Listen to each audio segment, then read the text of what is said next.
સુરતમાં ગેરકાયદેસર વસવાટ કરતા બાંગ્લાદેશીઓ સામે ચાલી રહેલા ઝુંબેશમાં ક્રાઇમ બ્રાન્ચ એસઓજી અને સ્થાનિક પોલીસ સાથે મળી 119 જેટલા બાંગ્લાદેશીઓને પકડી પાડ્યા છે, જેને રાંદેર ભિક્ષુક ગૃહ ખાતે રાખ્યા છે। સુરત સહિત સમગ્ર રાજ્યમાં છેલ્લા 2-3 મહિનાથી પોલીસ દ્વારા ગેરકાયદેસર રહેતા બાંગ્લાદેશીઓને ઝડપી પાડવા કવાયત હાથ ધરાઈ છે। ત્યારે Surat crime branch, Surat SOG અને સ્થાનિક પોલીસ સાથે મળી 119 જેટલા સુરતમાં ગેરકાયદેસર રહેતા બાંગ્લાદેશીઓને ઝડપી પાડ્યા હતા અને તેઓને હાલ રાંદેર રામનગર ખાતે આવેલા ભિક્ષુક ગૃહમાં રાખવામાં આવ્યા હતા। તો આ ઝડપાયેલા ગેરકાયદેસર સુરતમાં રહેતા બાંગ્લાદેશીઓ અંગે જોઈન્ટ પોલીસ કમિશનર द्वारा વધુ માહિતી અપાઈ હતી। पिछले 48 घंटे के अंदर सूरत पुलिस की अलग अलग टीमें, जिसमें कि क्राइम ब्रांच, एसओजी और अलग अलग थानों की टीमें भी हम सब ने मिलकर तकरीबन 119 गैरकायदेसर बांग्लादेशी जो भारत में प्रवेश किए हैं उनको राउंड अप किया है और आगे की कार्रवाई उनकी अभी चल रही है। हम लोगों का ये ऑपरेशन सूरत शहर के अलग अलग विस्तारों में चला, जैसे भेस्तान, पांडेसरा एरिया, ऊन, सचिन, लिम्बायत, चौक बाज़ार,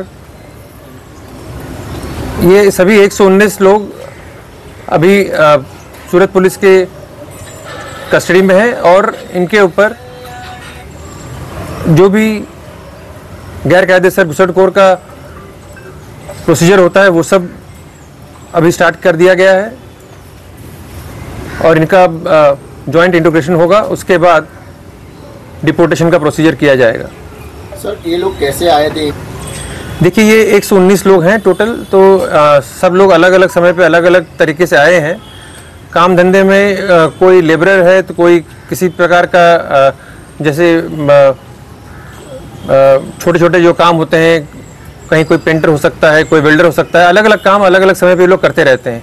कोई एक काम लंबे समय तक किया हो ऐसा कुछ भी नहीं है। सर, पहली ड्राइव में कितने बांग्लादेशी पकड़े गए थे? क्या किस तरह उन्हें डिपोर्ट किया गया? ये हमारी पहली ड्राइव नहीं है। इससे पहले भी हमने काफ़ी बांग्लादेशी पकड़े हैं जो गैर कायदेसर तरीके से भारत में प्रवेश किए और जिसको कहा जाता है इलीगल इमिग्रेशन, तो उनको भी डिपोर्ट किया गया है।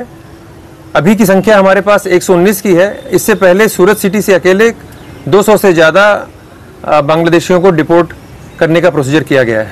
पहले पकड़ाए गए थे उसमें से कितने डिपोर्ट किए गए?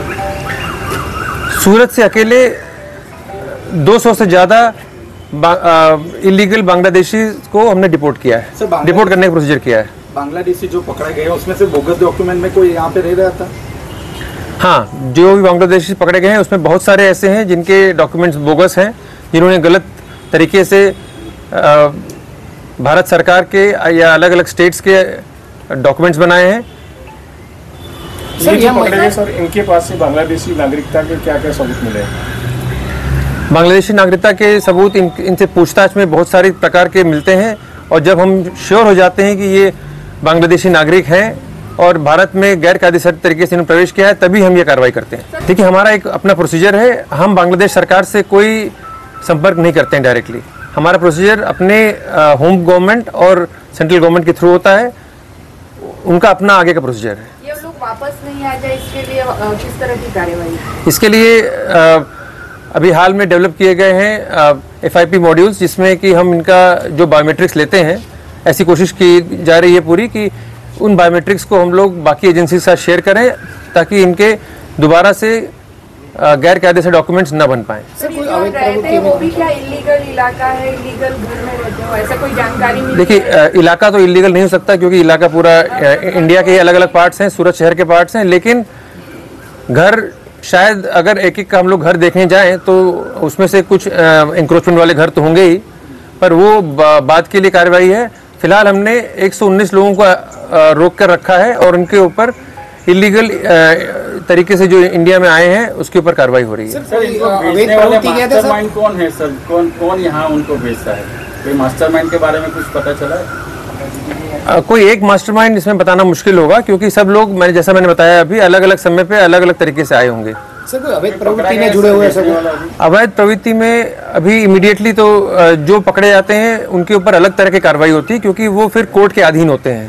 सर, इनको जो फेक डॉक्यूमेंट्स बना के दे रहे हैं, अब तक ऐसे लोगों के सामने कितने लोगों के सामने कार्रवाई? नहीं, देखिए, जो फेक डॉक्यूमेंट्स हैं उनको ये ढूंढ पाना कि किसने बनाया है, ये एक बहुत ही लंबा प्रोसीजर है और हमारा अभी टारगेट है कि हम इलीगल बांग्लादेशी इमिग्रेंट्स जो गैर कायदेसर तरीके से इंडिया में प्रवेश किए हैं उनको आइडेंटिफाई करके डिपोर्ट करने का प्रोसीजर करें। सर, महिलाओं को यहाँ जो आते हैं उनको अवैध प्रवृत्तियों में लाया जाता है, इस तरीके की भी एक फरियाद इस गैर साइन से, इसमें कोई है? देखिए, अगर कोई अवैध प्रवृत्ति में किसी को लाया गया होगा तो जो उसके राइट्स होंगे या जो भी कोर्ट के प्रोसीजर्स होंगे उसके हिसाब से कार्यवाही होगी। फिलहाल हमारा पूरा फोकस इनको डिपोर्ट करने के प्रोसीजर पर है और अभी ये लोग जो हैं डायरेक्टली किसी गुनाह में या इन्वॉल्व हैं कि नहीं, इसके ऊपर हमारी पूछताछ चल रही है। सर, जो लोग